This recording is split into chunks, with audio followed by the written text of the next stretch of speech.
రకరకాల ప్రచారాలు వచ్చినాయి. ఇక పోలీసులు కూడా పిచ్చెక్కింది, ఇట్లా కాదురా పోయి ఉన్నది ఉన్నట్టు బయట పెడితే తప్ప ఇలా ఇలా మా పరువు పోయిందాక ఆగేటట్టు లేరు. అక్కడనే వాళ్ళ వైఫ్ ఏమో వద్దు వద్దు అంటుంది, వీళ్ళేమో ఆగేటట్టు లేరు.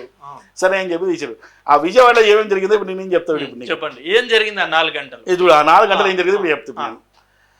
జాతీయ రహదారిపై ప్రయాణం చేసిన ప్రవీణ్ కుమార్ బెంజ్ సర్కిల్ 2వ ఫ్లైఓవర్ ఎక్కి మహానాడు జంక్షన్ చేరుకున్నాడు.